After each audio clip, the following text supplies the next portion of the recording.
जय श्री राम। सभी को जय श्री राम। आपके अपने चैनल श्री राम कथा में आपका स्वागत है। सबसे पहले हम श्री हरि की चरण वंदना करेंगे और हाथ जोड़कर सभी देवी देवताओं से आह्वान करेंगे कि आइए और हमारे साथ इस महान ग्रंथ का श्रवण करें। तो चलिए शुरू करते हैं आज का अंक। पिछले अंक में हमने पेज नंबर 335 से समापन किया था। तो जैसा कि नियम है, हम अंतिम श्लोक पहले पढ़ेंगे। सचिव नारी गुरु नारी सयानी, सहित स्नेह कही मृदु बानी, तुम कहू तऊ न दीन बन बासु, करहु न जो कही ससुर गुरु सासू। पेज नंबर 336 रामचरितमानस अयोध्या कांड। मंगल भवन अमंगल हारी, द्रवऊ सुदशरथ अजिर बिहारी। शुरू करते हैं आज का दोहा।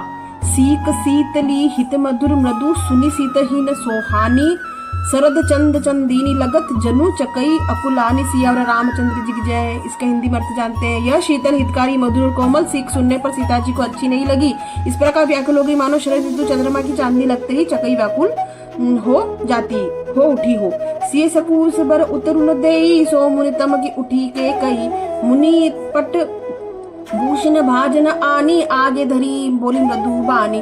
सीता जी संकोच उत्तर नहीं देती। इस बातों को सुनकर केकई तमक कर उठी। उसने मुनियों के वस्त्र आभूषण और बर्तन लाकर श्री रामचंद्र जी के आगे रख दिए और कोमलवाणी से कहा, नृपहि प्राण प्रिय तुम रघुबीरा, सिल स्नेह न छाहिड़ भीरा, सुकृत सुजहु पर लोक नुसाओ, तुम ही जान बन काहि न काओ। हे रघुवीर राजा को तुम प्राणों से समान प्रिय हो, भीरु हो, प्रेम वश दुर्बल हृदय के राजा शील और इसलिए नहीं छोड़ेंगे। पुण्य सुंदर यश और परलोक चाहे नष्ट हो जाए, पर तुम्हें वन जाने को वे कभी नहीं चाहेंगे।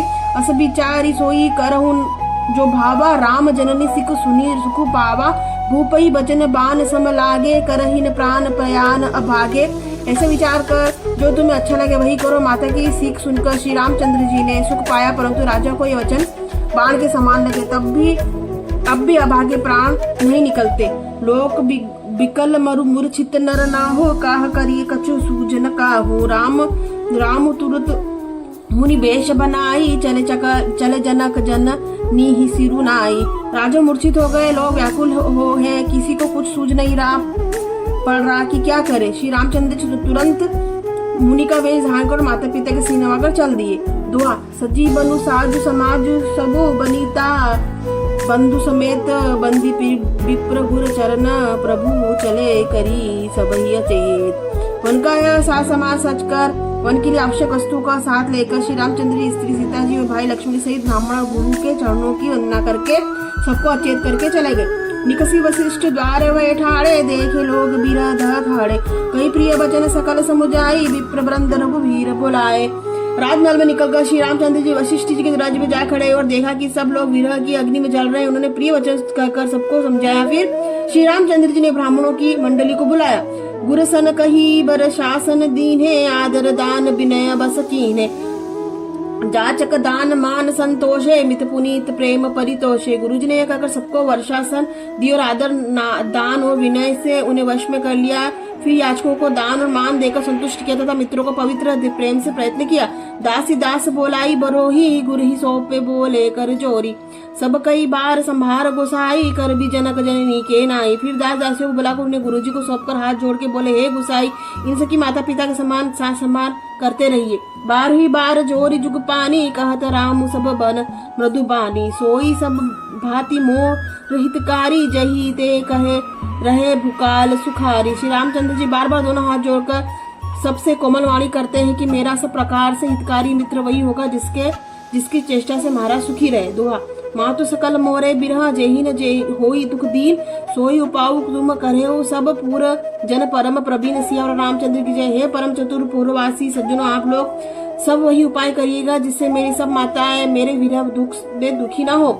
ऐसी विधि राम सबही समुझावा, गुरुपद पदम पदुम हर्षि सिरु नावा, गणपति गौरी गिरी शुभ मनाई, चले असीस पार पाई रघुराई। इस प्रकार श्री रामचंद्र जी सबको समझाया और हर्षित होकर गुरु जी के चरण कमलों से सिर नवाया।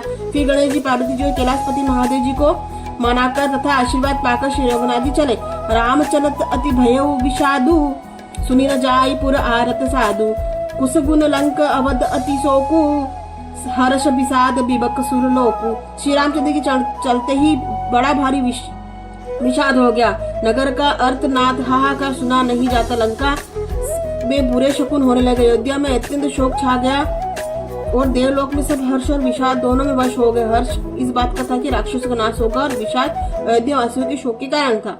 गई मूर्छा तब भूपति जागे, बोली सुमंत्र कहन सब लागे। रामु चले बन प्राण न जाई, के ही सुख लागी रहत तन माही। मूर्छा दूर हुई तब राजा आगे जागे और सुमंत्र को बुलाकर ऐसा कहने लगे, श्री राम वन को चले गए पर मेरे प्राण नहीं जा रहे, न जाने किस सुख के लिए शरीर में टिक रहे हैं। तो आज मैं पेज नंबर 237 संपूर्ण किया। अगले अंक में पेज नंबर क्षमा कीजिए 337, अगले अंक में हमने पेज नंबर 338 से शुभारंभ करेंगे।